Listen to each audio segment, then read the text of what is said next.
talking, and so I'm not in a position to sum up or make any. So let's just go ahead with the discussion. I hope each one of us could limit to 15 minutes, and I'm going to be very strict about this. And so we will leave quite a bit of time to discuss, because this is a real rare occasion that all of us are sitting here, and it will be very, very valuable that we keep exchanging ideas. Okay. So I'm going to end up basically introducing individuals as they start speaking. The first speaker is Ian Buruma, a writer, Luce Professor of Human Rights at Bard College. Well, his work is extensive, initially dealing with cultural issues about Asia, Japan, China. He was a Paul Williams Professor of Human Rights and Journalism at Bard. Anyway, I read his writing all the time in New York Review of Books. It's on it. The title of your talk is China Among Autocratic Regimes. What do we sit down or stand up there? What is the best thing to do? Whichever Either way way. you feel comfortable. Either way. Maybe. If you'll prefer Yeah, using the Okay. podium, is fine. All right. Well, thank you very much for inviting me. I will be brief. I think it's very important with these gatherings to remind ourselves that no country is unique, and it's very tempting when people talk about China to see China as this unique case that's different from everywhere else and so on. I think a lot of things we see in China can be seen in various forms, of course, in other countries as well, and I think a comparative approach is always interesting and usually useful. The wave of right-wing populism that we see now in the world, the distrust of democratic institutions and so on, we see it in this country too, is, I think, comparable in some ways to Xi Jinping as well.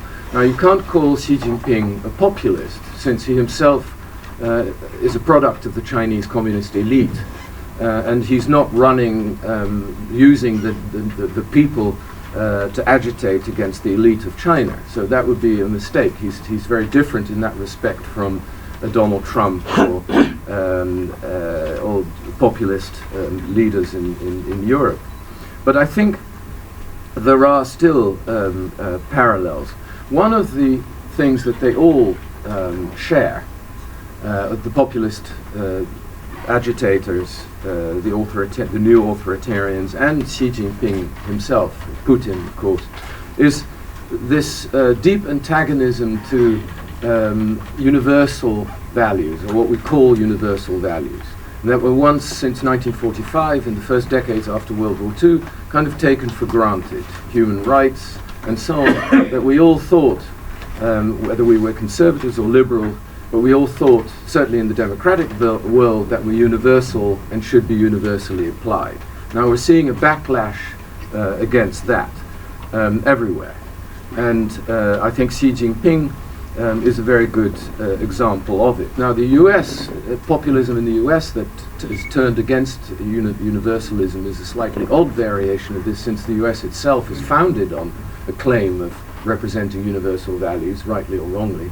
The only democracies to come out of the democratic revolution are the United States and France, and both, of course, claim that they stand for universal values, which is why they often find it so hard to get on.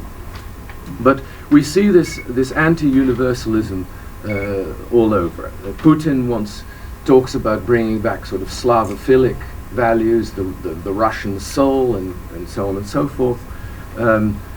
Abe, Prime Minister Abe in Japan, wants to revise the constitution, not only the famous Article 9 that would make it possible for Japan to constitutionally have its take part in combat and have combat forces, but he also wants to change specifically the universalist aspects of the Japanese constitution, which were written by American jurists in 1946. The idea of that human rights and other civil rights are universal is something that he and his supporters now resist, and it's no longer taken for granted there either. Now, Xi Jinping, as we all know, talks a lot about Chinese values, and is starting a kind of Kulturkampf, a kind of culture war with what are assumed to be Western values. And this is rather reminiscent, it seems like a revival in a way of the Asian values debate that we had, if debate is the right word, that we had in the 1980s. The idea that democracy, for example, is fine for the West, it's part of Western culture, Western cultural tradition and so on, but does not suit Asians who have a different culture and so on. Now, of course, the Asian values debate began in Singapore, and they had to call it Asian because the Singaporeans can't really call themselves anything else, and Lee Kuan Yew and the People's Party cannot really claim to stand up for Confucian values because that would antagonize the Indian and Malay and other citizens of Singapore. So it's not for nothing that the Singaporeans and the Malaysians talk about Asian values.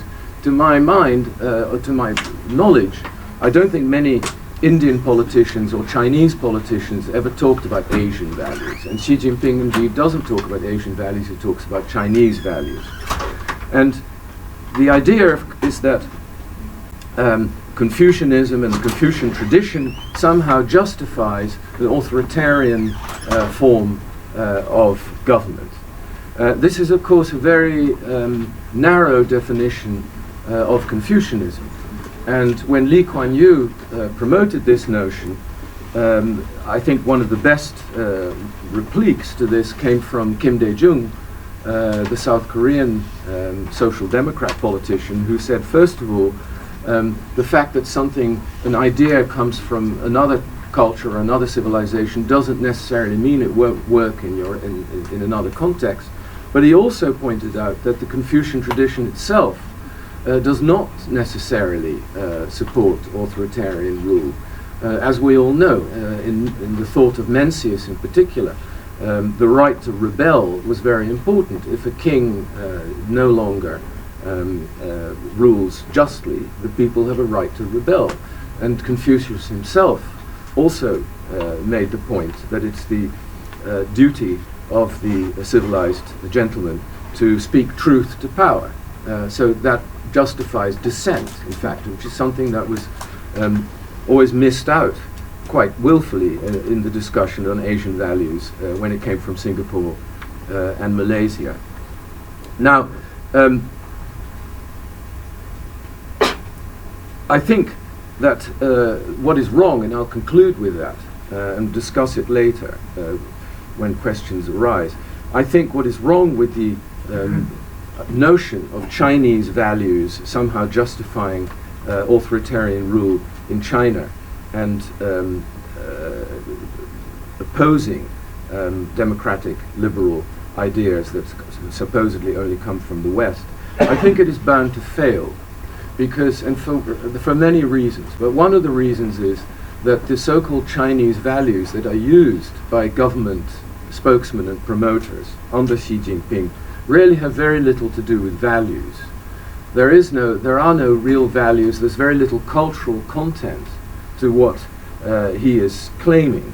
And in fact, the real justification of the continued authoritarian rule of the Communist Party of China has nothing to do with values. The real justification, the reason why it works and might continue to work for some time, and I mean by work not necessarily making for a happier or a better society, but keeping a fairly stable society in which a revolution is very unlikely. The reason it's working is because, and this is where the Singaporean model is very useful as a comparison, because he is convinced, or the Communist Party is convinced, the more highly educated classes in the cities, the larger cities of China, that it's in their interest to support the status quo, because the Communist Party will keep order, will prevent the great uneducated mobs from running amok, And by keeping order, they will give the chance to the urban middle classes to get richer, to be more prosperous, and so on, and leave just enough personal freedom that people can enjoy their riches to some extent. In other words, the deal is an entirely materialistic one. It has nothing to do with values or culture. It's a similar deal in a different context made in Japan after the 60s, when there were huge political upheavals, made by the Japanese government. The deal was to the middle classes, to the students: you keep quiet, you stay out of politics, and we'll create the conditions for you to get richer and so on, and you don't have to worry about instability. And that deal has worked in Singapore, it's worked to some extent in Japan, it's working in China.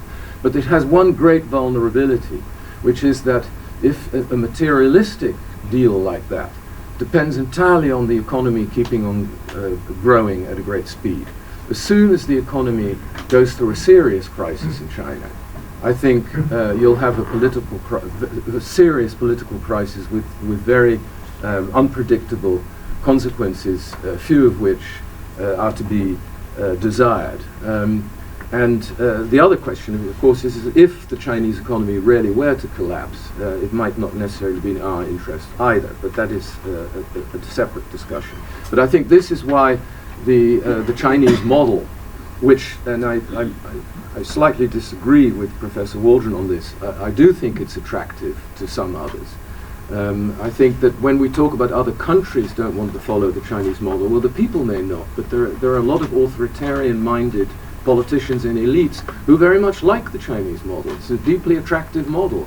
You keep complete control, you're an authoritarian government, and and the middle class who supports you keeps getting richer. What could be better? It's what Putin wants, it's what Modi wants in India, and so on. So I think one of the dangers of the Chinese model is that it is attractive, not that it isn't. Thank you.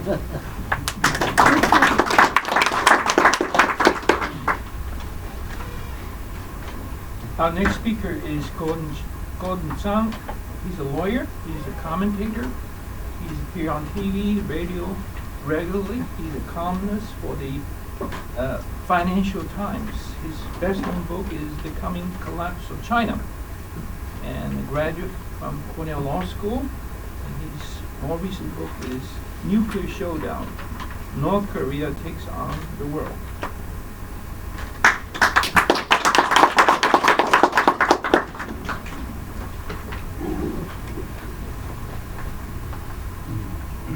Well, thank you, Peter. It is an honor for my wife and I to be here today, and thank the organizers and everyone here. Before we can talk about democracy in China, we need to look inside the country. Now, according to everyone, the history of the People's Republic of China has passed through two broad phases. One dominated by Mao Zedong, the other by his successor, Deng Xiaoping. And everyone will tell you that China is still in the second stage, an era of economic and social progress. I disagree. I think China has passed into a third stage, a turbulent one. And let me explain. The transition from the first to the second stage was apparent. It was easy to spot, even as it was occurring. Mao Zedong died, and Deng Xiaoping took over. And we call the period starting with the accession of Deng an era of reform and opening up. But China right now is regressing and closing down. And this critical transition from the second to the third stage occurred during the rule of Hu Jintao. The second part of Hu's rule was marked by, on balance, the reversal of reform. Now, there are many examples of this reversal, but the most important relates to the economy, as Ian was just talking about. During this period, we saw the motor of China's rise, the economy, begin to falter. And I think now it's going to be the engine of the country's fall. We start with the massive stimulus increase, which was authorized by Premier Wen Jiabao in November 2008. Now, to prevent the global downturn from affecting China, and as Ian would say, to prevent the Chinese people from questioning the Communist Party, Premier Wen sponsored a $486 billion stimulus program, which morphed into a much larger effort of the state banks. The state banks essentially opened up the lending taps to local governments and state enterprises. And to give you a sense of the scale of the spendathon, China produced 6.6 billion tons of cement from 2011 to 2014, compared to 4.5 billion tons that the US produced in the entire 20th century. The lending plan, among other effects, resulted in a redirection of credit away from the private sector and towards state enterprises. And state enterprises, which were powerful before, became even more influential with all this state money. The Communist Party, as the Chinese said, became the economy. Xi Jinping, the current ruler, talks about reform, but unfortunately, there has been little evidence of it, and what reforms we have seen have often been more of show than of substance. Worse, China's leader has taken the country backwards.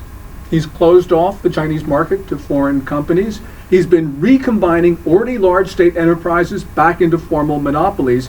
He's been increasing state ownership of state enterprises, reversing the partial privatization of recent years, and he's shoveling more state money into favored market participants. Xi Jinping last year also strangled the country's currency markets and also its share markets in order to keep values elevated. His signature initiative is called the Chinese Dream, and that contemplates a strong state. But a strong state does not sit easy with the notion of market-oriented reform. But even if Xi Jinping were to opt for liberalizing change, and that's pretty unlikely given his public support of Mao Zedong, but even if he were to opt for liberalizing change, it probably is much too late. At the beginning of this decade, China was actually growing at double-digit rates. Now, the National Bureau of Statistics, the official reporter of China's numbers, said that China grew 6.7% in the second quarter of this year, and that's the same number as grew in the first quarter. We probably will see either 6.6 or 6.7 in the quarter that just completed. Yet this number is far too high, and it is not consistent even with other official numbers. But even if you accept this 6.7% figure, and you shouldn't, but even if you were to accept it, China is creating debt 4 times faster than incremental gross domestic product. So of course, not many analysts are cheering the stimulus plan, because even the technocrats understand that China does not need another ghost city or a high-speed rail line to nowhere. China is hemorrhaging money. Net capital outflow last year was $910.9 billion, according to Beijing-based J Capital Research. Bloomberg's estimate, $1 trillion. An economy that's growing at 6.7% is not going to bleed that much money. No country, no matter how big, can withstand outflows of this sort. And especially it's true because China's foreign exchange reserves are not as large and certainly not as liquid as Beijing reports them to be. And one final point about the economy. Analysts say, oh, you don't have to worry because Beijing's technocrats dictate outcomes and they would never permit a crash. This is the majority view. This is what passes for analysis these days. Well, in a sense, Chinese technocrats do dictate outcomes, but that is precisely why the country is headed to catastrophic failure. Because Chinese leaders can prevent corrections, they do so. Because they do so, the underlying imbalances in the economy are becoming larger. And because the underlying imbalances in the economy are larger, the resulting adjustment must now be severe. Chinese leaders will prevent adjustments until they no longer have the ability to do so. When they no longer have the ability to do so, their economy will go into free fall. And when it goes into free fall, it will collapse, probably with the consequences that Ian was talking about before. We are almost at that critical point. China, I believe, has already passed the point of no return because now there are no off-ramps for the regime on the road leading off the edge of the cliff. China's people obviously think so. In September 2014, Barclays published a survey which showed that a stunning 47% of China's wealthy plan to leave their country permanently within 5 years. And that was before all of the market turmoil that started with the mid-June stock collapse last year. Now, while all of this is occurring, the Chinese political system itself is in turmoil. The country is undergoing an historic leadership transition that is changing decades-old patterns of governance. Now, that's not what most analysts think. Most analysts will tell you that Xi Jinping quickly consolidated control after he became General Secretary in November 2012. But there is evidence that this transition has not been smooth. We can see this from Xi Jinping's wide-ranging prosecution of high and low officials, tigers and flies in Beijing lingo. Now, new communist leaders have always engaged in some form of housekeeping, but Xi Jinping's efforts have been unprecedented in scope and in duration. And Xi's relentless campaign, many people will say, well, that's proof that he's in control of this political system. I don't think so. Purges in reality are a sign of the weakness of China's leader rather than his strength. If he were in command, why would there be need for more purges? This unprecedented prosecution of others in the guise of an anti-corruption campaign threatens the basis of Communist Party rule by deconstructing the web of patronage networks that have kept the ruling organization in power for decades. We have seen that the parties competing and shifting, alliances, groups, and coalitions have kept the Communist Party in power. But Xi Jinping takes a different approach. His motto, according to one of his political allies, is, quote, "You die, I live." Deng Xiaoping's contribution to politics was basically to reduce the cost of losing political struggles, thereby reducing the incentive to struggle to the end and tear the Communist Party apart. But Xi Jinping is reversing the process, and I think that his actions mark an end of a quarter century of political calm. At this moment, the Communist Party is headed to another round of debilitating leadership struggle, especially in front of the 19th Party Congress next year. This is evidence from the acts of public defiance by civilian officials of Xi Jinping last March, plus also the series of coup rumors that we heard starting in 2012 and continuing through 2015. Now, these rumors, for the most part, were false, but nonetheless, they suggest that something is amiss in leadership circles. People are trying to destabilize China's leader. Now, Xi Jinping, in short, has created a situation in which people generally believe that they have little choice but to fight. As civilians fight, the senior officers of the People's Liberation Army are becoming more politically influential. And the generals and admirals, as a consequence, are making their military diplomacy the diplomacy of the country. Now, this is important because China's military, as it becomes more powerful, is exhibiting the one weakness in the communist system. For more than 3 decades, the primary basis of legitimacy of the Communist Party has been the continual delivery of prosperity. But without prosperity, the only remaining basis of legitimacy is nationalism. And the generals and admirals are the embodiment of this nationalism. China's nationalism is creating friction in an arc of nations, from India in the south to South Korea in the north. And in response, countries in the region are starting to form a coalition against China. Those countries include the United States, India, Japan, Australia, South Korea, Singapore, and of course, Indonesia, Malaysia, and Vietnam. So what do all of these developments, economic, political, external policies, what do they all mean for democratization? Well, they mean that China is on the edge of change. And without change, of course, there is no hope for democracy or human rights or for a better China. With the Communist Party in power, things are not going to get any better. Without the party, things could get worse, but I believe that there is a real possibility for positive change. And there are 2 essential reasons. One relating to China's foreign policies, the other relating to internal developments. First, the external one. The Communist Party is losing support in capitals around the world because of its belligerence and its aggression.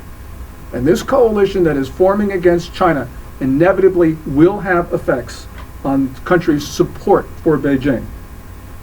I think it's our job to get the message across that only a democratic China will be one that is not a threat to its neighbors or to the international system.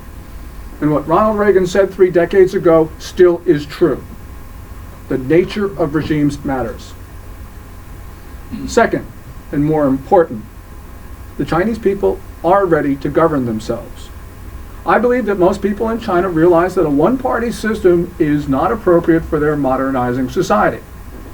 In the spring of 2008, my wife and I went to China to survey attitudes about the then upcoming Beijing Olympics. The people didn't want us to talk about that event, which they derided as the government's games. They wanted to ask us, how did the American political system work? How does the concept of balance of powers actually function? They wanted to know who was John McCain, who was Barack Obama, and who was going to win the upcoming American presidential election. Chinese people may not always protest. They can be coerced, as we know. They're not as dedicated as you are, but nonetheless, they want more say in their lives. And one day, and that day will be soon, China will be better. Be better than it's ever been in its 1,000 years of history. The burden of history will be lifted from the Chinese people as they learn how to govern themselves.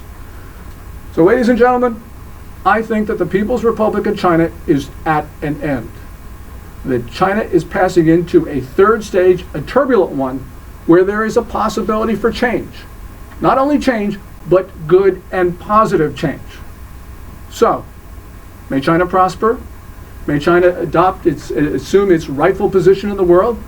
And may the Chinese people, for the first time ever, may they be free. Thank you.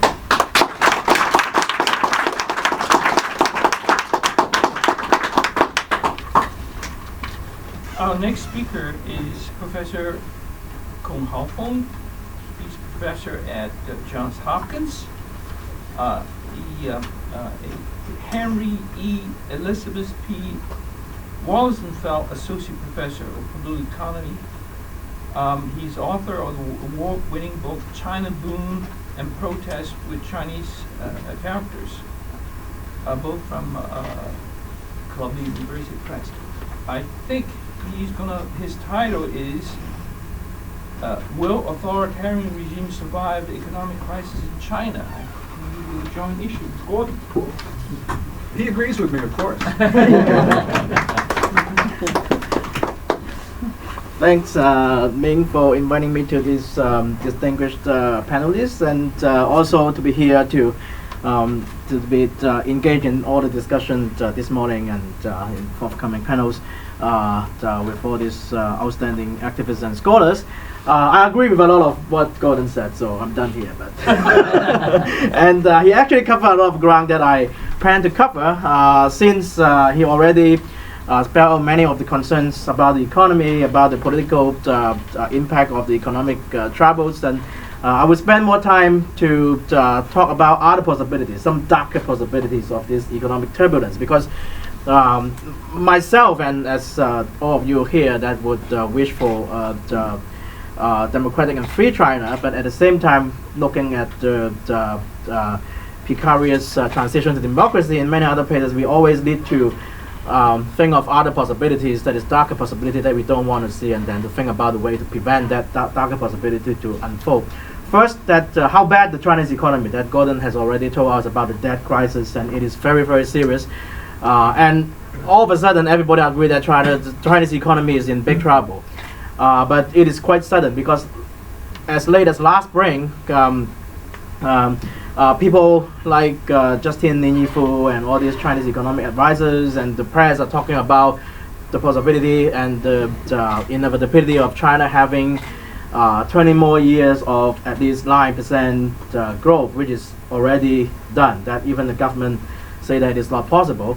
And of course, and now people are saying that no, actually this slow growth is good. 6 to 9% is always still an enviable growth rate to many developing countries. It is true if you only look at the figure, but the problem is that the debt is still growing 2 times faster than the GDP growth. That last year, over the last year, the GDP growth is 6 to 7%, but the debt growth is still 13-40%. So it means double the growth rate of the GDP growth. It means that the government and the state banks still pumping loans to pop up this slow and slow growth, and then the consequence is the debt to GDP ratio is still expanding, and now is approaching 300% of GDP, the total outstanding debt. And of course, that there's a lot of economists saying that actually that it can be dealt with, and they just can write off the debt, cancel the debt like they did in the debt crisis in the 1990s, in the Chinese debt crisis. But when you reach a point that it is too big to ignore, that you cannot simply write off the debt, because when you write off the debt, and the banks and the institutions that do the lending will be in big trouble, because you cancel the debt, and then what if I have been the owner of all these loans, and you are writing off the debt, meaning that I'm not going to collect the loan, and then my balance sheet is going to be in trouble. So it is going to be a systemic problem. So there's a two option that of course the Chinese government can the so-called deleverage this loan problem. One problem is that to let them bankrupt and then use the market force to clean up the mess itself and the creative destruction. But we all see what happened even in the U.S. economy when Lehman Brothers collapsed, and the Chinese debt crisis is much bigger, and also the financial institution much less developed to deal with this. So when there is a large-scale bankruptcy, it will lead to the bankruptcy of the lender, and then become a nuclear reaction. It will be a sudden collapse. And I sincerely think that the Chinese government would not quite prefer this way to deal with the debt crisis, and then it will opt for the Japanese way. That is, after the Japanese bubble burst in the 1990s, and then using government bailout to turn this company to be alive, but not lively, so they are zombie company, and then living on government subsidies to stay on forever. But of course, then it lead to a big fiscal crisis of the government, and Japan can deal with it because Japan has a huge government bond market, and the Japanese citizens are very religiously buying the government bond to support that operation. But in China, I don't think the Chinese citizens will be. And the government bond market are starting to develop, and they try to cover the deficit caused by upcoming or ongoing this kind of bailout operation. But I don't think the Chinese citizens are as faithful as the Japanese citizens to their government to buy or to put all their savings in this government bond. So it will be a kind of a problem. But either way, there will be kind of either a slow death of the economy and the sudden collapse that will have a political repercussion. But to look at the political impact and political influence, what kind of effect that this economic trouble would have, that actually we don't need to look elsewhere. We just look back to China in the 1990s to look at how it can be coped with. And that is a kind of a myth right now, that China has been in uninterrupted economic prosperity for 20-30 years since 1989. It is why the authoritarian regime has been surviving so far. But if you really look into the details of the economic history of the 1990s and forward, actually China was in the kind of economic crisis before. After 1989, of course, there was a kind of stagnation, and then the southern tour of Deng Xiaoping reignited growth in 1992, and then there was a overheating, and then inflation went back up to 20%, and the debt crisis actually started to come in. And in 1993 and 1994, Chinese economy was in a bad shape, actually. That's if you take a look at the Zhurongji speech collection that they just published like 2-3 years ago, you look at the section from 2002, 1992, 93, 94, they are quite panicking about the economy, the overheating, and all these kind of, and China was at that time in the balance of payment crisis, trade deficit, fiscal deficit, and all kind of problem. And at that time, Soviet Union collapsed. So the CCP at that time was quite worrying about the survival in 93 and 94. And they survived. And why? And then in political science, in American social science, there's always this kind of CCP as a clever, forward-looking, very flexible. This is the authoritarian resilience literature, saying that they always know the way that many other authoritarian regime didn't know what to do, and then so they survive because of this, their wisdom. But when you look back into it, and then you actually find that it is not their wisdom that saved them from that, the immediate aftermath of the Soviet collapse and the economic crisis in 1993 and 1994. It is the U.S. came to the rescue to help them pull out from that. That actually, because Zhurongji was not yet the premier, but the vice premier already taking charge of economic policies. And at that time, actually, I find a quote of him in 1993 in Ganbu Dahui, and all these rural peoples and cadres and from all the provinces gathered together in Beijing, and there's a kind of a gloom and doom atmosphere. And then Zhurongji is convincing the cadres that don't be pessimistic. It is right after the Soviet collapse at that time, and the economy is not good. And Zhurongji in that internal speech, now it is public now, saying that don't worry, we are fine. You know what? Last week I just met with the boss of Morgan Stanley, and then he said that they have very confident in China's economy and the region, and they are going to pour money into Hong Kong and route to China. So our economic reform get the support of the biggest financial institution in the U.S.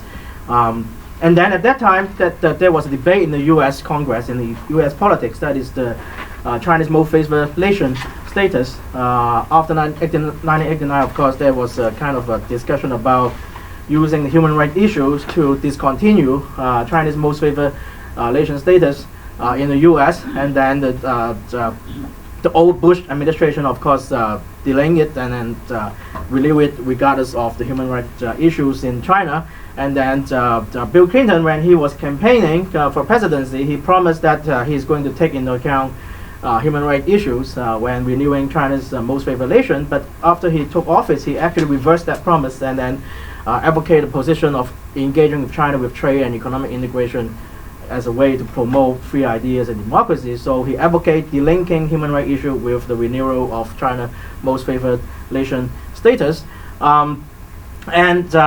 It was in '94 that President Clinton decided to renew and to link the human rights issue with FN status of China, and then of Congress tried to legislate against this move and then try to re-establish the link to subject China to annual scrutiny over human rights issues when the MFN status is discussed. And then I look at the People's Daily in the 1993-94 and keep track of all this business delegation visiting China in these 2 years.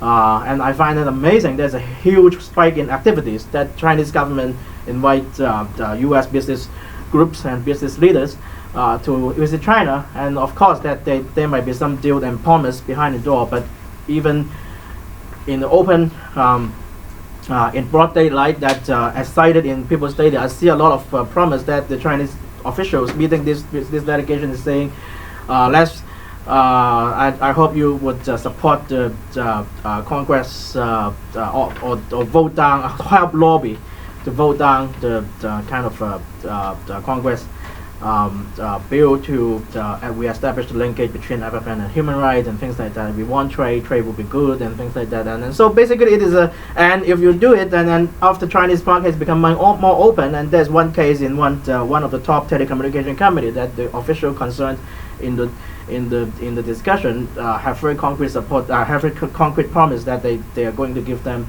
There will be a lot of contracts in telecommunication equipment that China need upgrading and so on and so forth.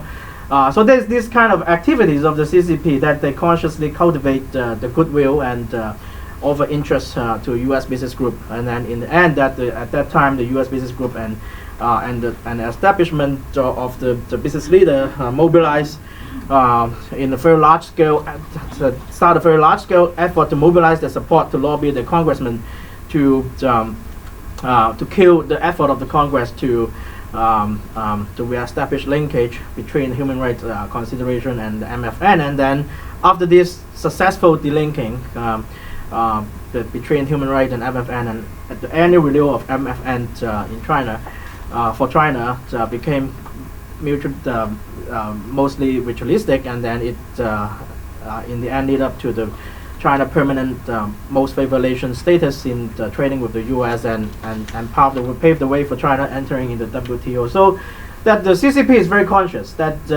when they was in the economic and political crisis in 93, they really know that how to play the game. That is to seek the support of the U.S. business community to help them out. And then of course there's a lot of reform that Zhu did at that time. That is the massive devaluation of the renminbi. Stop the growth of township village enterprise so that labor and resource can be released for the export growth sector in the coastal factories. So it created a kind of economic prosperity, paving the way to China admission to WTO, and then it continued. So China was in this kind of political economic crisis before, and then in the last time around, U.S. was actually coming to the rescues and help the CCP to survive that crisis in the 1990s. And whether they are trying to do it again, and U.S. business interests and political leader will come to the rescue again. I'm not sure, but I don't see anything like this happening again, because as Gordon also mentioned, that nowadays that Chinese business environment for U.S. business and any other foreign business is very, very different than in the 1990s. The business and political establishment in China has a kind of a feeling that they're already strong enough to squeeze out foreign competitors, and many U.S. companies and other kind of foreign companies in China are complaining that they are facing very harsh environment in which the regulator and their competitor in China is basically the same group of people. So they are being gone after, and then there's a survey after survey among the business institutions having investment in China. They are either not pondering any expansion and hiring more people, or they are considering shrinking the operation in China. So the tide has shifted that the business sentiments in regarding investment in China. I don't see any alternative. So you can see that this U.S. coming to the rescue solution to the regime crisis and the economic crisis is not there. But whether this kind of a crisis will lead to turbulence and democratization, I hope so. But it might not be necessarily the case. That because you look at other authoritarian regime, Russia, North Korea, that economic disaster did not always lead to a happy outcome. That it might lead to a kind of a strengthening of the authoritarian regime. So I think China is in a kind of a bifurcation, kind of a crossroad that it can go to either way. That there's a lot of coup rumor. I'm not sure whether this kind of coup will, as Washington mentioned this morning, that it might lead to democratization. I'm not sure, but the last coup rumor is about Bo Xilai and Zhou Yonggang. I really believe that they're into something. Otherwise, that you can't explain Xi Jinping why he's so going after them so hard. But imagine if there was really a coup attempt by the Bo Xilai and Zhou Yonggang. If they succeeded to topple Xi at that time, I don't think that they would be more democratic than Xi. So this kind of coup is a possibility. It will create a kind of a coup and counter coup and then constant instability. But if Xi Jinping managed to crack down the coup, like the current leader of Turkey, and many dictators actually, after they survive the coup, they become stronger. And also because the civil society and the legal activists and all these kind of organizations have been cracked down for a long time since the aftermath of 1989. So there's not quite a kind of a developed grassroots infrastructures to mobilize for democratic movement. So in this situation, that we really need to ponder at the possibility that this economic crisis will lead up to kind of a strengthening of the authoritarian regime, or you might say it is a Putinization of the regime, or even North Koreanization of the regime. I'm not saying that it is a good happy ending. It is definitely a very dark ending. So we need to have this in mind, and when we discuss about the impact of the economic troubles and how it translates into politics, we need to actually think about ways to avoid this kind of darker scenario from happening. So I better stop here and then to my fellow panelists. Thank you. Our next speaker is Liu Yaowei. He is the Director of China Program at the Carter Center, Associate Director of the Chinese Research Center at Atlanta, and an adjunct professor at Emory University. He's editing 3 book titles, and he's the founder and editor of www.chinaelection.org. And the title of his speech is The Role of Political Reform in China, 1987 to 2017. Thanks, Peter. I'm talking about the second stage that Gordon mentioned. The first 30 years and then the second 30 years. And now, of course, many 30 years to come. So I changed slightly the title from the role of political reform in China to crossing the river of political reform in China.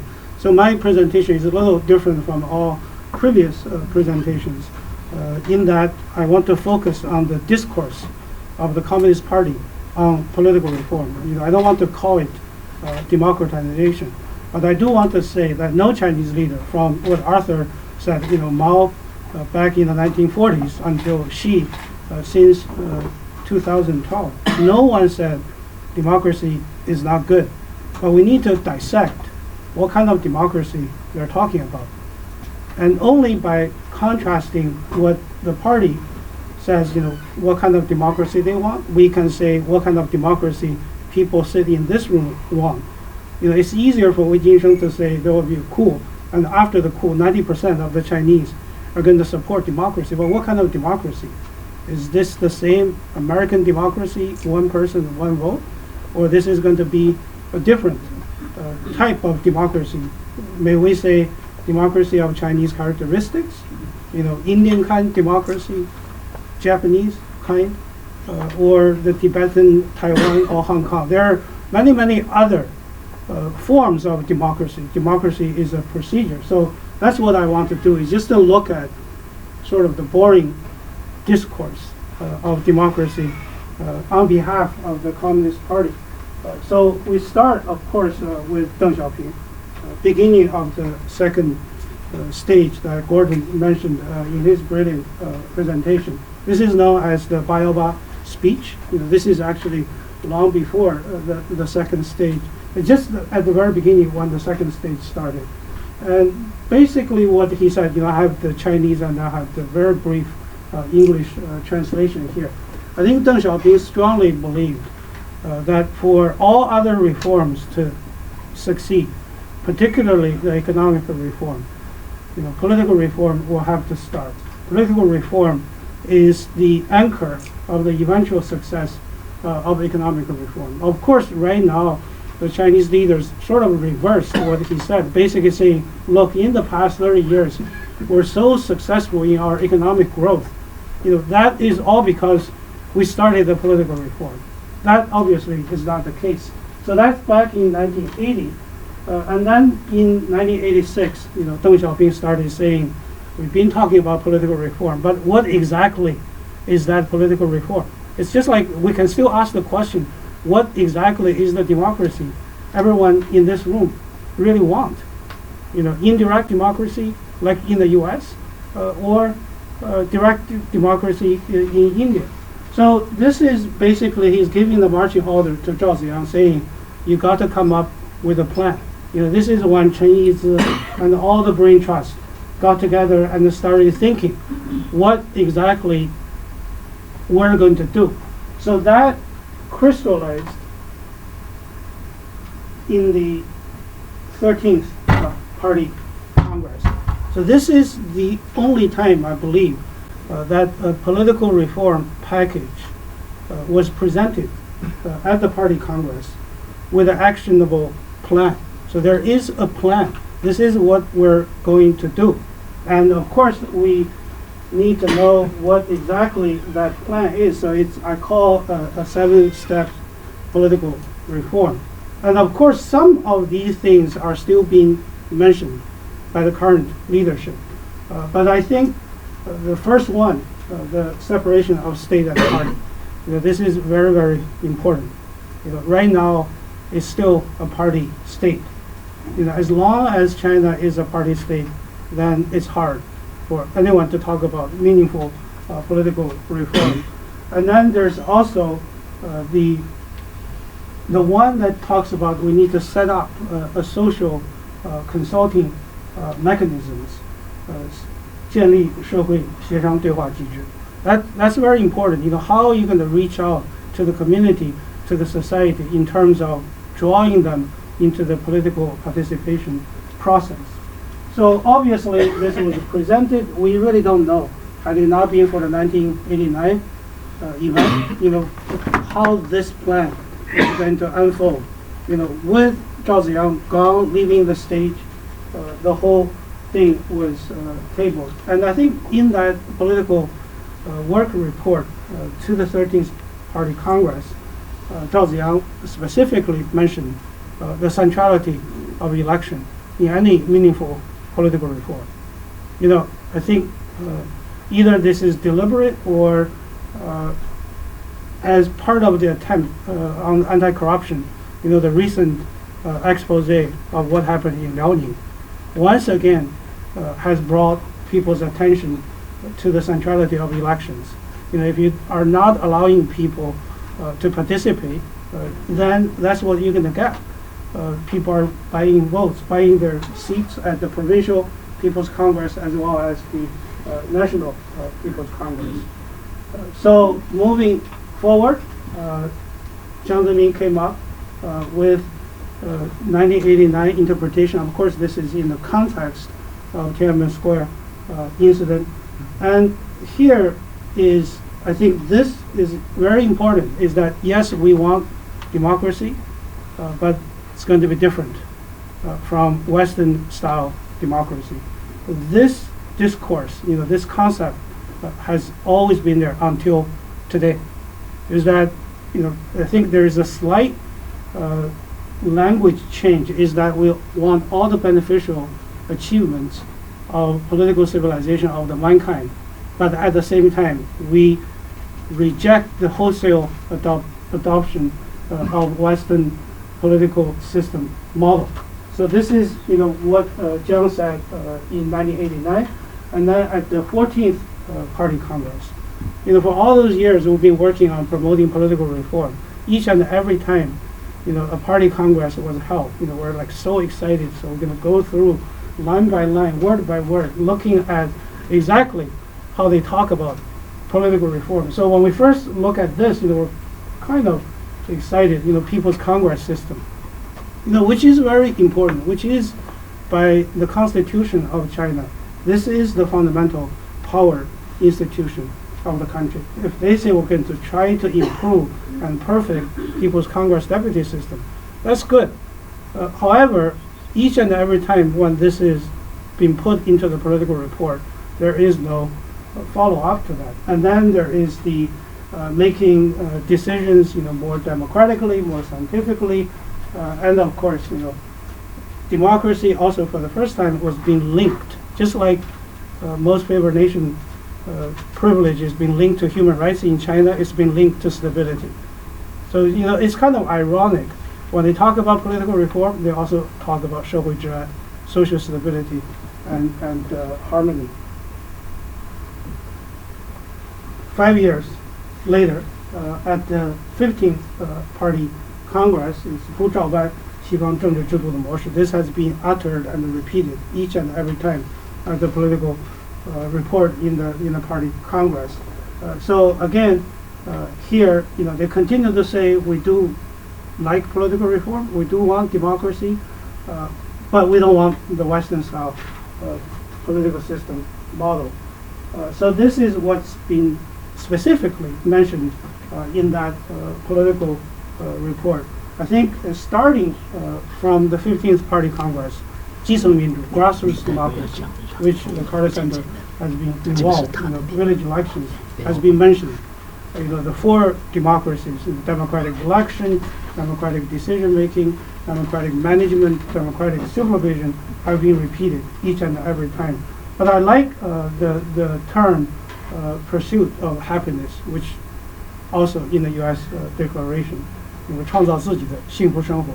I mean, that's what democracy is all about, right? So people are allowed to pursue, but according to law, and not suppressed for dissent or for disagreeing with the government. So now, again, moving another 5 years to the 16th Party Congress, Jiang once again repeated, yes, we're going to have our democracy, but it's going to be different from what is known as the Western democracy.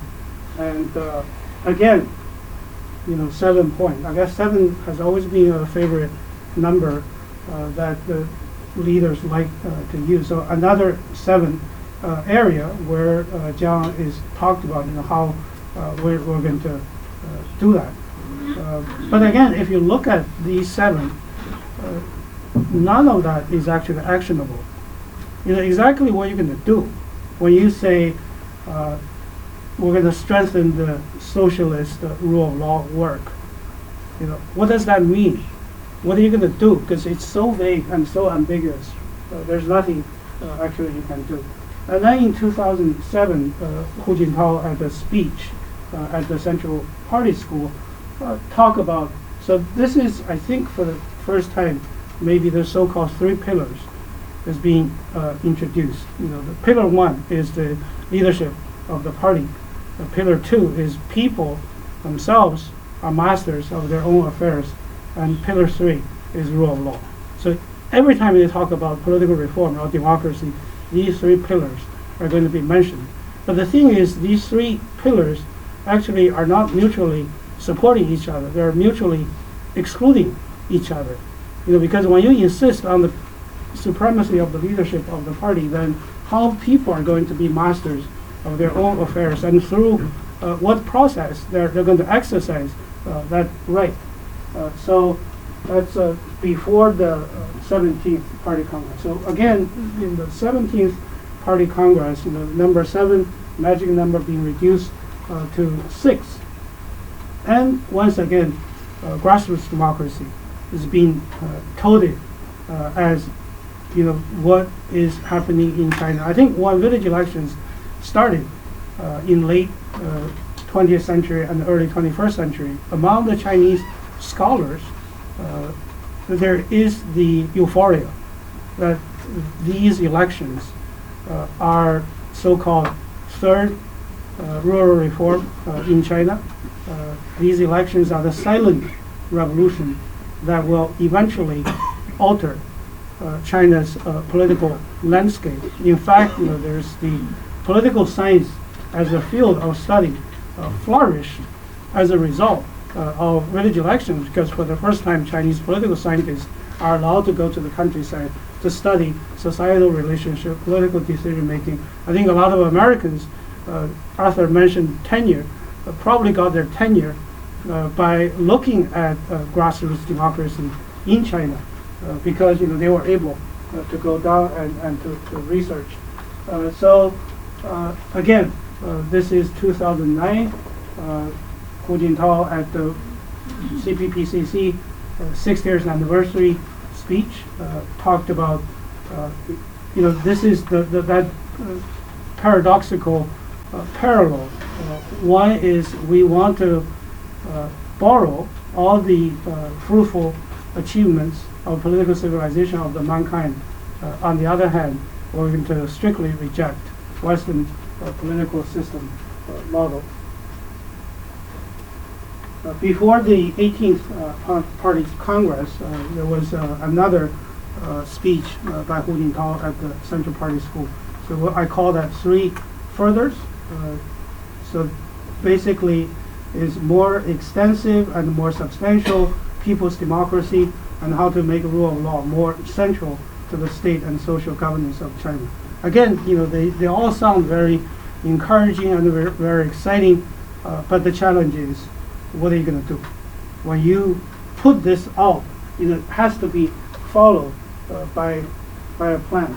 And that's Hu Jintao's last speech as the leader of China for 10 years. So this is the political work report at the 18th Party Congress. So again, the number jumped to the magic 7. Last time it was 6. So you look at this, there is really not much different, other than number 6 is how do you balance and check the abuse of power. So this concept was being introduced, but at the same time united front work was introduced. So it's kind of interesting whenever they talk about political reform and democracy, there is social stability, now there is united front work. So moving on to another leader, Wen Jiabao. This is when he was meeting with Thornton, who worked at Goldman Sachs, and then later was the chairman of the Brookings. I think Thornton came back from China and suddenly became fellow travelers, and he liked that so much, and he actually wrote an article for Foreign Affairs. But you look at this, I think this is not a lofty goal of political reform. However, it does have very specific actionable activities. So number 1 is elections. So elections will be elevated from village level to township level, and then eventually to the county level. Now, if China's elections, competitive elections, are elevated to county level, that's going to change the entire dynamics of elections in China. Still today, it remains at the village level. You know, there are direct elections of People's Congress deputies up to the county level, but those elections are different from village elections. The second he talked about is judicial independence, to give the court, you know, more leverage in deciding cases. And the last thing he talked about is online and print media supervision, which is very good. So each and every time at the annual press conference of the People's Congress, Wen Jiabao would talk about this. But he never really talked about this to the Chinese people. Each and every time he talked about political reform, and even these specific plans, his guest is always a foreigner. He never really addressed these issues to the Chinese people themselves. I think my time is running out, so I'll flip. So again, here he has the approach, two-pronged approach identified. I can talk about this when questions are raised during the discussion time. So lastly, Xi Jinping himself, before he became Secretary General of the, you know, he mentioned 5 characters in Chinese, and in 2010 and 2011, all the way up to 2012, there was such excitement in China about so-called Xi Wu Zi. So there are 5 characters, but that has just turned the whole political reform community, you know, into a frenzy mode of, you know, what exactly does he mean? And that Wu Zi is 权为民所赋. So the political power are bestowed to the officials by the people. Now this is different from Hu Jintao likes to say 情为民所寄,权为民所用,利为民所谋. In other words, these are all moral obligations of the party and the state officials, right? So, serve the interests of the people, use your power for the people. But when you're talking about power being bestowed to the officials, we're talking about the process. And that's procedural democracy. That's why the 5 characters of Xi were so exciting. The unfortunate development is after he became the leader, these 5 words seem to have disappeared from the political discourse. All right. Again, did he ever talk about political reform? You know, I searched high and low. I didn't see any public statement on political reform, according to Xi Jinping. There was rumor saying after the military reform, there will be meaningful political reform. And there are 4 areas. Number 1 is prohibiting government officials from becoming People's Congress deputies. You know, if you look at the Liaoning scandal, most of those deputies are either government officials or business people. The second is separate the state and the party. You know, Zhao Ziyang mentioned this way back in 1987. Public financial disclosure. You know, this is a very important part of anti-corruption effort. And lastly, judicial independence. I mean, if this is what he has in mind, I mean, there is serious stuff, if seriously and meaningfully introduced. So I will conclude my presentation basically by saying we don't know how far we have crossed the river of political reform. I don't know how many stones they have touched, and you know how far they're going to go. And I'll just go to my last slide, which is, you know, this is Hu Wei, who used to teach at Fudan University. Now he's at the Shanghai Party School. You know, I'm totally struck by his prediction. He said political reform won't happen at the bottom. It won't take place even in the middle. It has to be started at the top. I guess this is what was being discussed early. You know, you have to have someone like Jiang Jingguo that will make that action. If it starts at the bottom, then that's different. That's what we talked about today. So then, you know, we don't have the top design. And secondly, he said, if you're serious, you come up with a plan, and then maybe just like the economic reform, set up a special political zone. maybe turn Shenzhen into a special zone where you can conduct all your experiments. And also you can decide, if you can answer Wei Jingsheng's question, 90% of the Chinese people are in support of democracy. I'm quite surprised by that claim. I don't know where that finding actually has come from. But in any case, so I think if Xi Jinping is serious about political reform, he has the authority and he has the political capital to do it. But even if he doesn't have that, I think Gordon mentioned, only economic reform can save China. When that doesn't work, nationalism can save China. If that doesn't work, I think political reform actually will be the best tool to save China or to preserve the legitimacy of the party. Thank you very much. Our next speaker is Huangke Li. She is the editor of Yibao China of the China Initiative. She is the leading voice for the restoration movement of the Republic of China in mainland.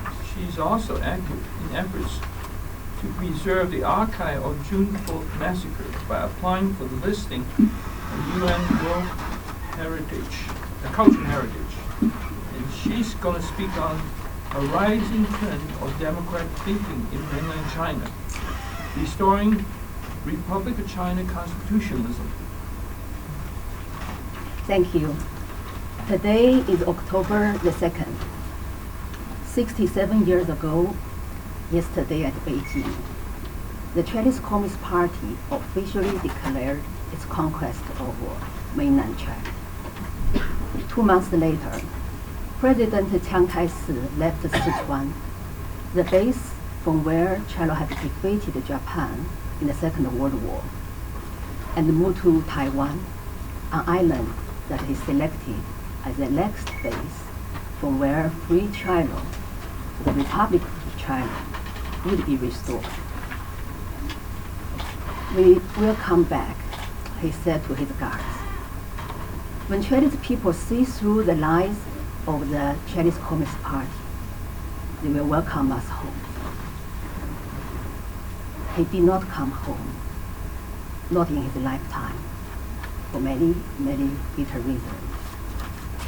And all resistance movements under Kim's leadership died out after President Chiang Ching-kuo passed away in 1988, leaving many followers assuming that it might take another 100 years for China to be reborn. But what they did not know is that just 15 years later, in this 21st century, a new democratic thinking would rise up among the youngest generation of the mainland China, aiming to restore the Republic of China's constitutionalism. Why do we aim to restore the ROC's constitutionalism instead of inventing a new constitution, such as Charter 08? Because we believe that restoring the constitutionalism of the Republic of China is the most cost-effective, the most efficient, the most realistic, and the smoothest shortcut for China's transition to democracy. Why do we believe so? Ever since the end of Qing dynasty, Chinese elites have been exploring, trying to identify a constitutional and democratic framework that fits China the best. In other words, a constitutional and democratic framework that can be installed in China with the least practical difficulty. After studying and translating the essence of Western constitutionalism and democracy, we try to transplant it and root it soundly into the earth of Chinese local culture. Since its birth, the Republic of China had drafted, published, and experimented with various constitutional designs. Until in 1947, it adopted a democratic constitution based on a consensus reached by the widest possible participation. Unfortunately, its practice was interrupted by the Chinese Communist Party. Yet in Taiwan, it has thrived and advanced until this day. It has proven to be a successful democracy. It has shown that it is not only Westerners who can successfully implement and enjoy democracy, Chinese can too. More than 100 years evolution, more than 60 years practices and corrections, the widest participation and consensus, the marriage of what is good in Chinese culture and in Western culture, something we refer to as common values. These are the sources of authority for ROC constitutionalism. Such authority will give Chinese people confidence in new rules and can minimize unrest in the coming vacuum that will come when the Chinese Communist Party collapses. Furthermore, we do not need to repeat through the learning, interpretation process and the creative efforts that we had to undergo during the past 100 years. This would be an unnecessary waste of time.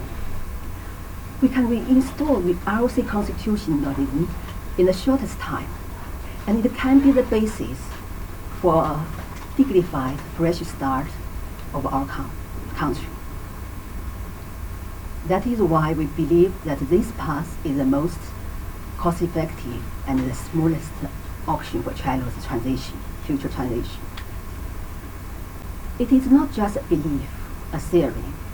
It has become a movement to restore ROC constitutionalism in mainland China, a movement to revitalize the Republic of China, the free China, to our mainland. It is certainly a political movement, but its genesis was a cultural movement. And we have seen that any organized movement on the mainland gets brutally crushed as soon as it gets any influence. We call ourselves 民国宪政派, the ROC constitutionalism school of thought. Or we give ourselves the unpresumptuous nickname 国粉, fans of the Republic of China. Although we are often seen as the underground and independent KMT in mainland China, we try to maintain a decentralized, non-organized character for this school of thought, which has allowed it to survive and flourish during the past 15 years. This group and movement are rather new and different from the traditional democratic movements initiated from within the system by open-minded intellectuals, which the world has usually associated with China. Why do I say that this new thinking, this new group, and this new movement will be significant and attract the interest of the outer world? First of all, it is made up of grassroots, barefoot intellectuals who have been given a voice by the internet. We are not big influential figures rebelling from within the system. We are simply young and powerless internet users who became widely known just for the strength of our online writings. We play a constant cat and mouse game with the censors in order to spread our words across the maximum reach.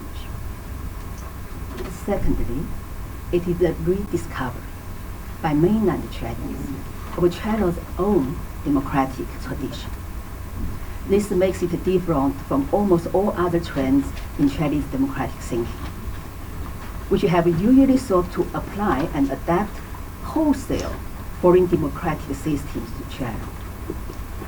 We, the ROC constitutionalists, proclaimed that democracy is not unsuitable for Chinese culture, nor is it solely a foreign or Western concept, as the Chinese Communist Party asserts.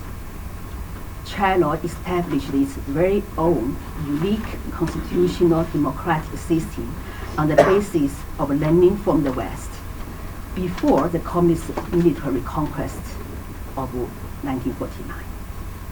We had it. We deserve it.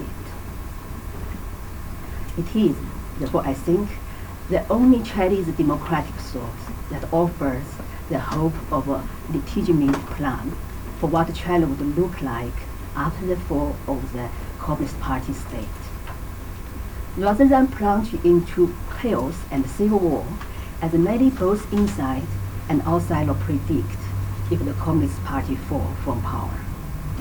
The restoration of the RC Constitution is the potential rallying point with legitimacy that will resonate amongst all Chinese people, from mainland, from Taiwan, from Hong Kong and Macau.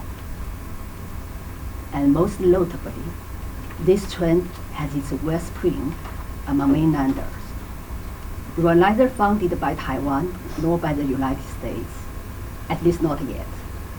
We discovered this path through our own extensive research into China's history and into China's efforts of establishing constitutionalism during the past 100 years.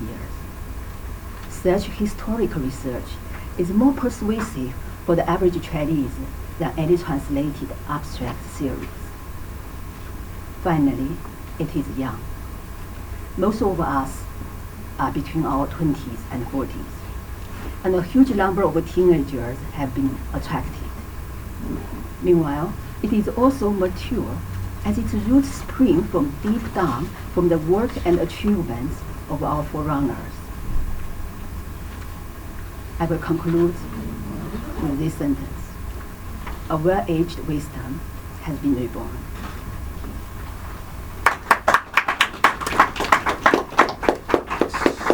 So as the chair, I'm trying to provoke all five of you.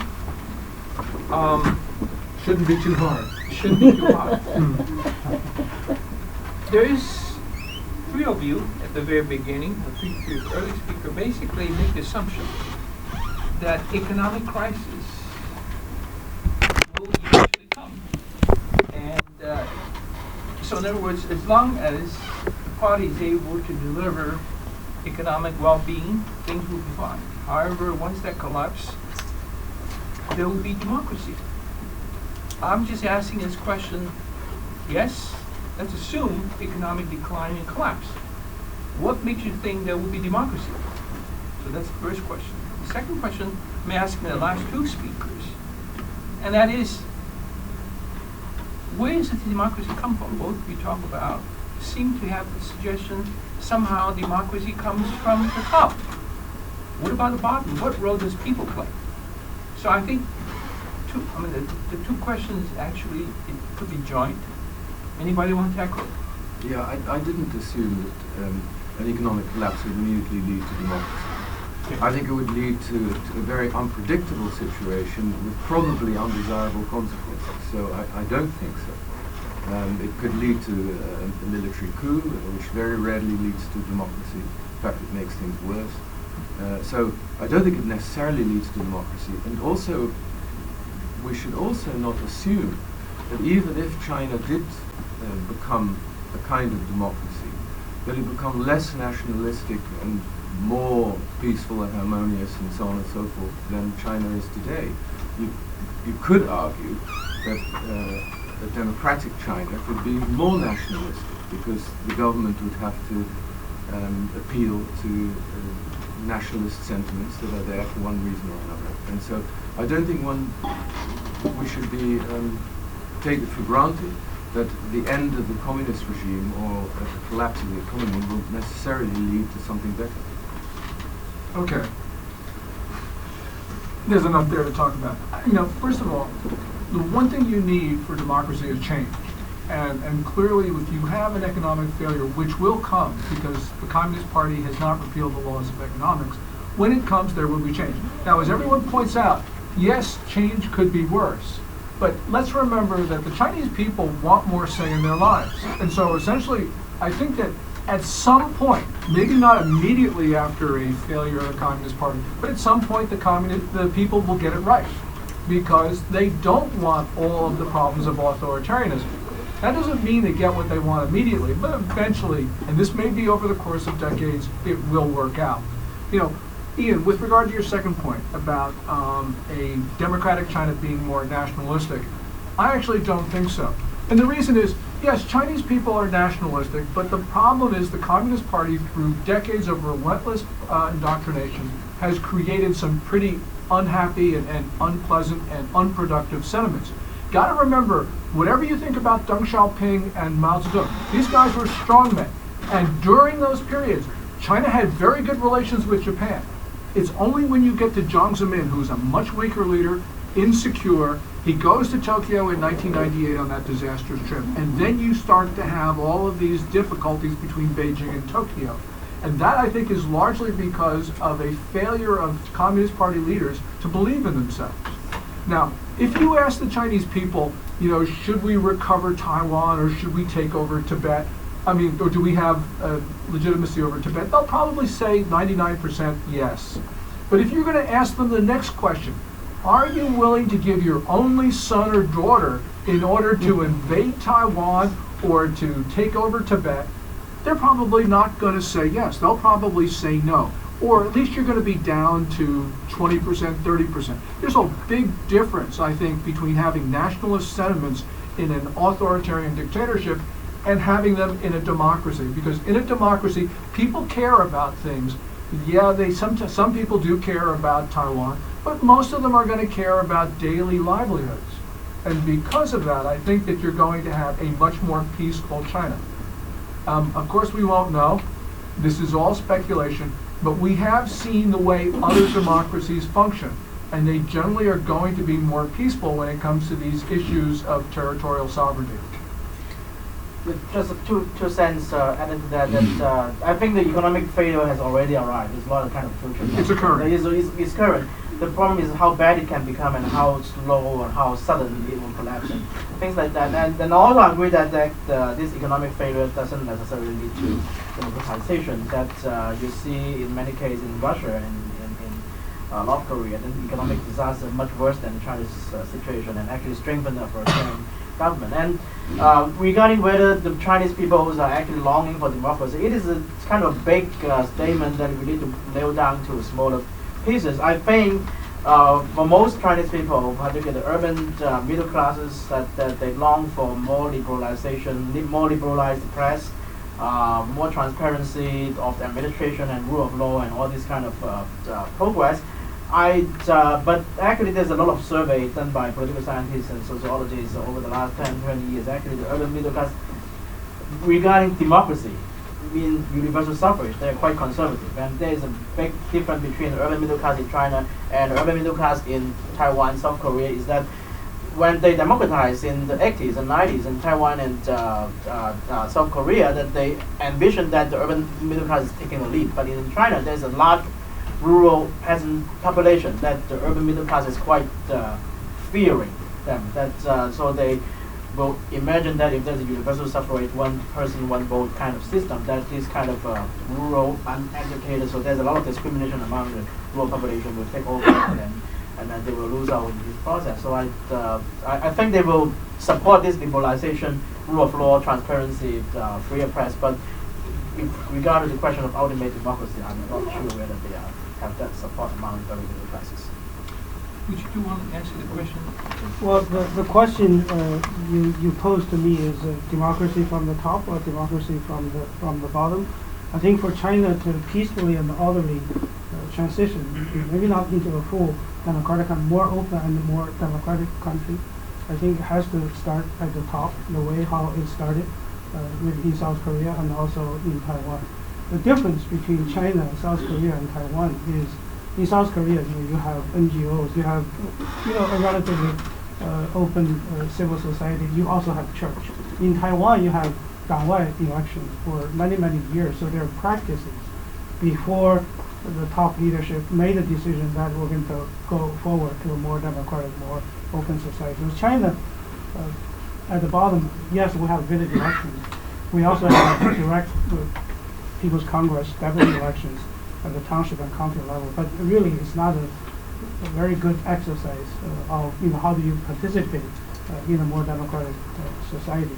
So without that, I think the better option for China is to have it start at the top rather than from the bottom. Every time changes happen at the bottom in China, it is chaotic, it is bloody, it is brutal, and it is not good for the ordinary people, and particularly in the urban centers, as Professor Hong mentioned. Every time you talk to a property owner in China, the one thing they fear most is election, or one person, one vote, particularly after they look at what happened in Egypt, what happened in Libya, what happened in those countries that were affected by the Arab Spring. On this point, I'm of opposite opinion to Mr. Liu. I don't think, how to say, the top-down, I don't believe in the top to bottom idea, because we have lost that. Maybe it's the best opportunity, but we already lost that opportunity after 1989. And regarding the top design, we already had one in 1947. It's not that we will have back to and Constitution is not just text. Everybody can write a constitution. It's very easy. It's just copy it from internet. It needs authority. It requires that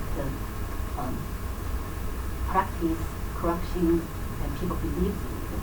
And the Communist Party constitution does not have this authority. All their evil deeds in life, their legitimacy. So I don't think the Chinese Communist Party Xi Jinping will initiate political reform. And in this new century, the grassroots, because it's an internet world, I believe in the strength of the people. I don't think we are sleeping. I don't think that they did not wake up. We are just waiting for the right time. So would you agree that people talk so much about Jiang Jingguo? Don't you think Jiang Jingguo actually made a reform because the push from the bottom? I don't think it's completely from that push from outer. Yes. I mean, the PMC from the beginning of its history, it believed in democracy. It did not practice it for a long time because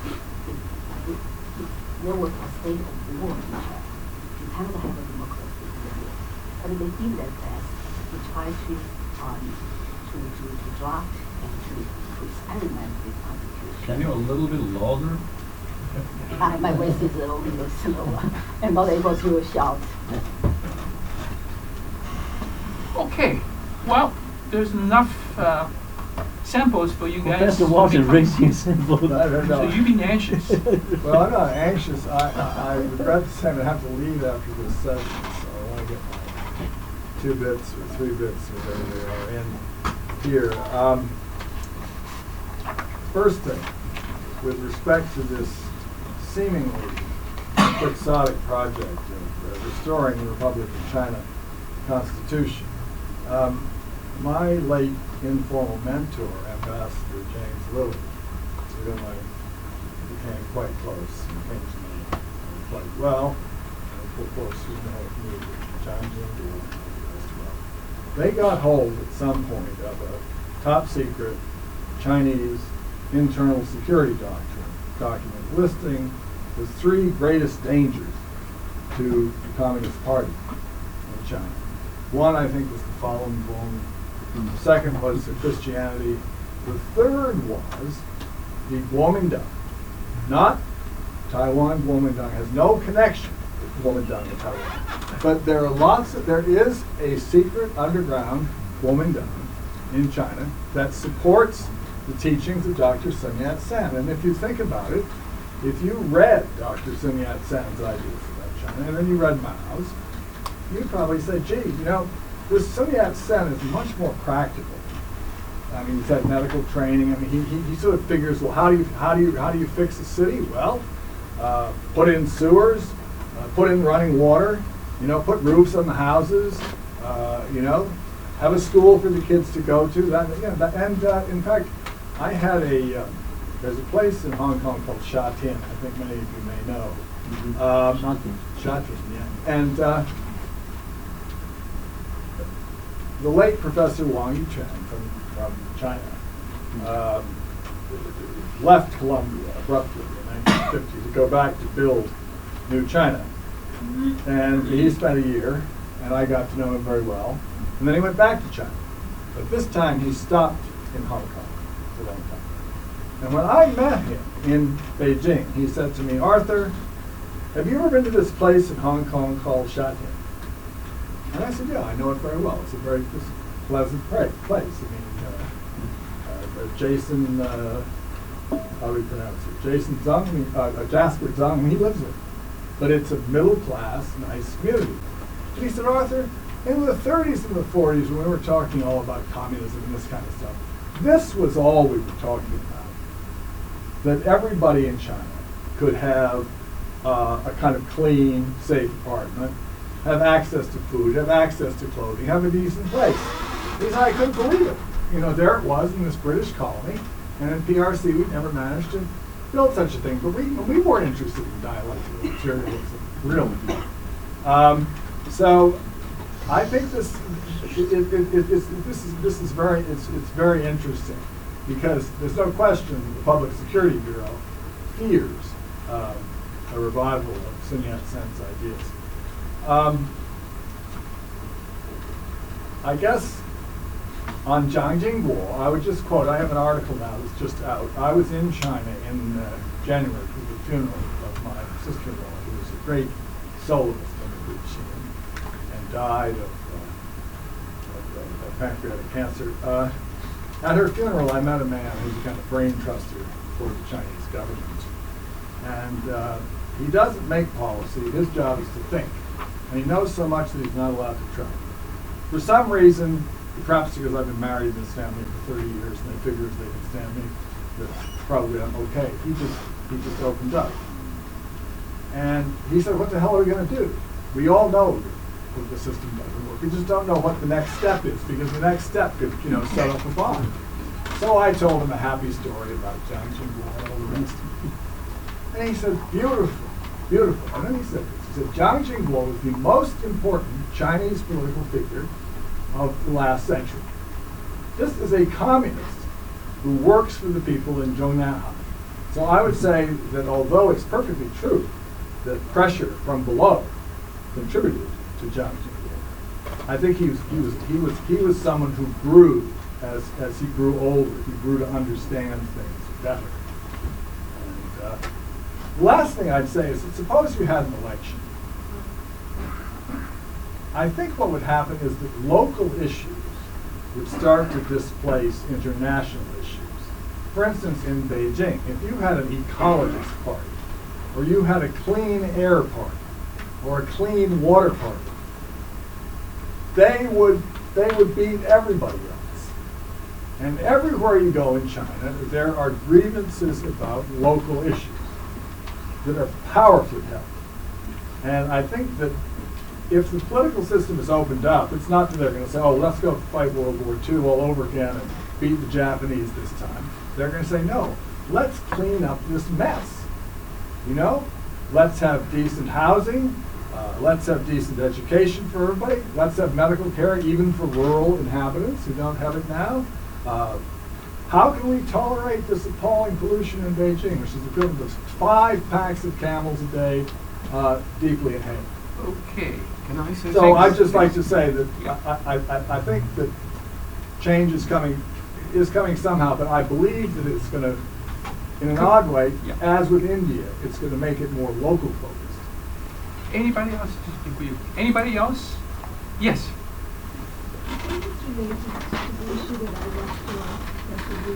Could you be louder? The issue of economic and social rights versus civil and political rights. We seem to be talking about civil and political rights, which is the preoccupation of the United States. What about the economic rights that authoritarian regimes, deplorable as they may be, have delivered, at least in China compared to India? India, the poor are still staggeringly large numbers, appalling poverty. They have civil and political democracy. But where are the economic and social rights?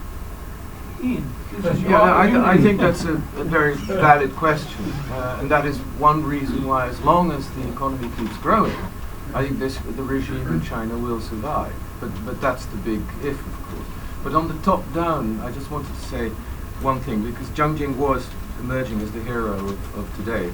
And what happened in South Korea and Taiwan in the 80s, we're leaving out one very important thing, which is that both of them were, as leftists used to say, client states of the United States.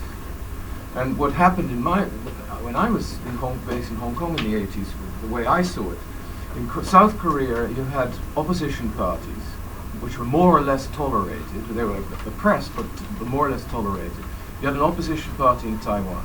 They'd been putting pressure on the government for democratization for a long time. And you had NGOs as well, so there was a civil society. Then you had the students in South Korea, who were enormously important because they were the middle class, really. And they put even more pressure on the government to change.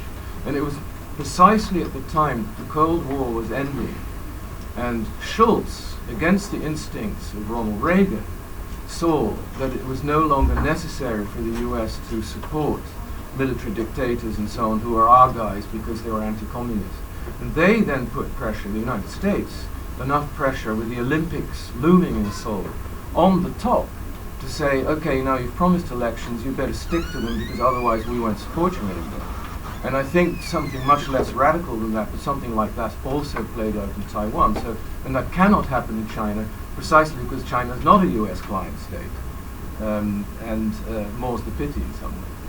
Well, you know, Ronald Reagan actually told Chun Doo-hwan, who was the military leader of South Korea at the time, if you kill Kim Dae-jung, who was mentioned earlier, you know, the attitude and posture of the United States towards South Korea is going to radically change, and it's not going to be better. And Kim Dae-jung lived, and I think that's an important aspect because he did become the leader of South Korea, and he did lead South Korea out of the military dictatorship. Well, he didn't quite. It was Kim Jong-un. Who was the Well, first one. okay, we can have him. If I may say one thing, I grew up in Taiwan, so I realized, I understood, Kuomintang it's a minority government, right? People coming from mainland China rule. So you have a huge indigenous population. They were upset. They were fighting. I mean, you know, I mean, in the 80s you have this Taiwan independence movement all over Flushing, right? And that was very much in China, in Taiwan. So that pressure was decisive. Now, I agree, Jiang Jingguo is smarter than most politicians, and he did it, willing to say, let's forget about one-party rule, let's have a multi-party rule. Now, You should also, just on this point, it should be remembered yeah. that at precisely this time, the United States was counting on Jiang Jingguo to make a deal with China to deliver Taiwan because he was the last person with the power to do so. And when he was given a letter from I think one of the Chinese leaders, he said, yeah, I'll answer this one of these days. But right now, and so, in a sense, Jiang Jingguo, and there are people in Washington who are still angry about this, he screwed up the whole American-China policy by saying, no, we're going to democratize Taiwan. So anyway, I think this is a different. Communist Party is one-party rule, absolute, and it will be totally destroying itself, allowing multi-party rule. And Jiang Jingguo, on the other hand, understood, you know, this is not going to be the end of it, and he's proven right. Kuomintang still alive, not very well, but you know. So anyway, anybody else? Yes. She should get an answer to the question. Which one? About India versus China. Oh, well, this is all. What is it? Barrington Moore's thesis, right? basically democracy actually is terrible for India. Well, that's the idea that she is basically saying. So anybody else, please? Anybody? Yes. Yes. I have a question. I have a few words about the illusion of Chiang Ching-kuo by many people from China. Basically, it's an illusion. Chiang Ching-kuo made the decision based on some critical things which none of the panelists mentioned. First of all, he survived an assassination in Plaza Hotel in Midtown, New York. That scared the shit out of him. Number two, his intelligence officials killed an author in California. That created a diplomatic crisis between America and Taiwan. And the American government basically are forcing the Taiwanese government to answer this. Why do you have to kill an author? He's just criticizing you and your father. That's, you shouldn't kill him by American standard. You shouldn't kill a dissident author. You shouldn't do it in American soil. So that basically, he can't answer this. So he's created a crisis for him. And number three is the relation, the comparative size of the Taiwanese reliance on military defense on America. China doesn't have that. So there's no way that you think that the pressure is so big that Xi Jinping will have to yield to the pleas from the people. No way. So stop the illusion. Stop dreaming. Don't waste your time. And second, I want to comment on the Shirley's opening statement about the efficiency of the restoration of the Mingguo. No. Actually, the constitutionalism. That by meaning that basically I'd be happy because my father, my father's father, owned thousands of acres in my hometown. If that constitution, that means the laws will be directly copied and used. And by those laws, I can go back to China and claim those thousands of acres of land. Is it possible? How can we do that? No way. That's already over. It's not efficient at all. So don't dream it. No, if you dream, you just waste your time. The only thing, a new democracy, when the time comes, it must be a new democracy, a new constitution, basically pretty close, to American constitution. That's very fair. Okay. Most Chinese people would agree to that. Thank you. Earlier, this gentleman said he considered the President Jiang Jingguo. He did he started the democratization process in Taiwan, and he said because Jiang Jingguo was scared by the assassinator, and also because he assassinated a distant author. Okay. Actually, I don't think this is the main reason. Main reason is because Jiang Jingguo, at least he has the wisdom and determination. Very important. We have to understand who tried most to stop his democratization process. Most of the nationalists who enjoy the privilege. They try most. They try hard to stop Jiang Jingguo. But Jiang Jingguo, with his determination, he carry out the process. So we should not say, well, he did this because he is scared. Well, that's not the main reason for his democratization process. Anybody else? Yes. You. I have just a question. Is the controversy related with Jiang Jingguo a bit because people are reading into that the hopes for Xi Jinping at all? Is that the subtext here, or is this purely a historical dispute? Anybody wants to answer the question? I think it's just historical. We don't think Xi Jinping will be Jiang Jingguo. Maybe Mr. Liu thinks so, but I don't think so. I don't think Mr. Liu says either, right? Okay. I never did. Yes. Sorry, then I misunderstood you. Me. Yes. I fully agree to Mr. Hong Pan's Richard Long's viewpoint. There's no comparison between Xi Jinping and Chiang Ching-kuo. And he's right. He was right. And the international pressure was being built up when at the last phase of Chiang Ching-kuo's natural life and political life, and he gave up his grip over the people's over the Republic of China, and he started initiated the reform.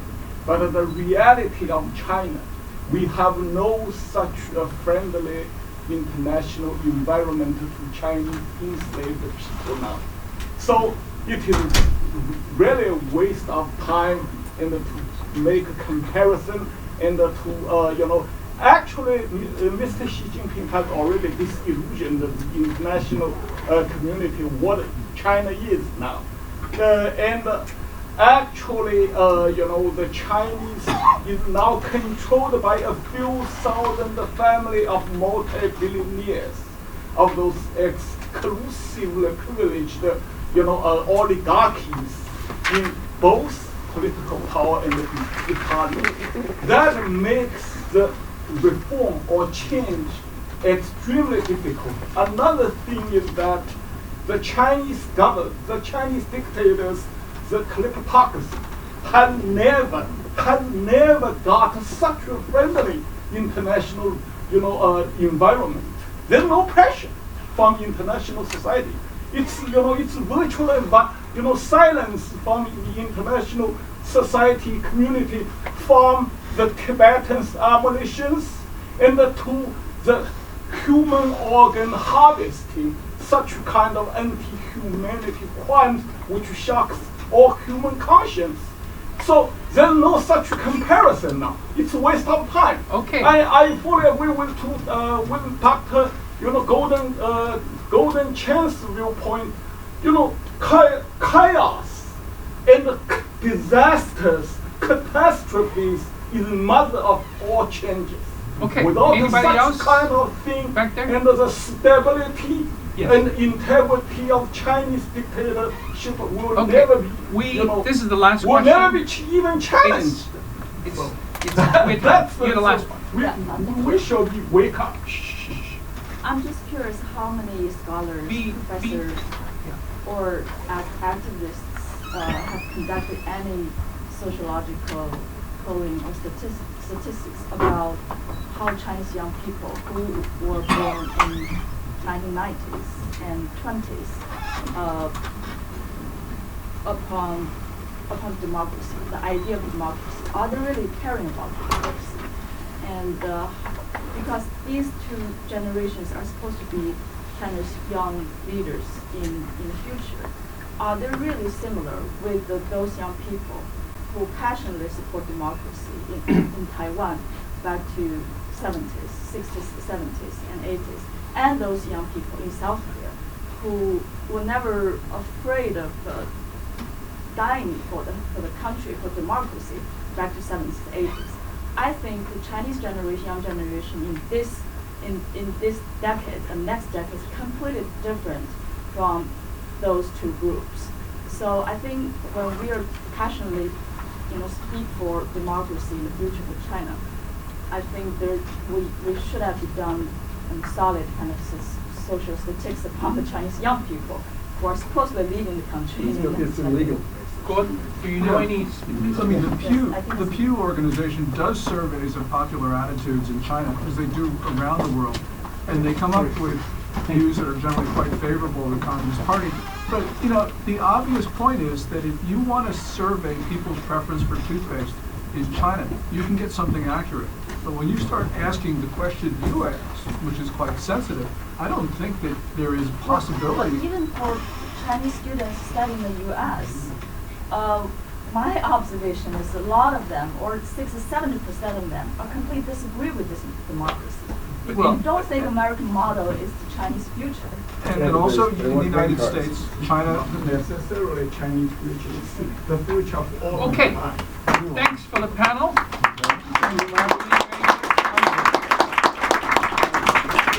I learned a lot from your presentation. I thought it was terrific. We should. Very specific, and I really enjoyed it. Before you go, yes, I have another question for you. And this is also confirmed by our. Same one. Yes, right. And so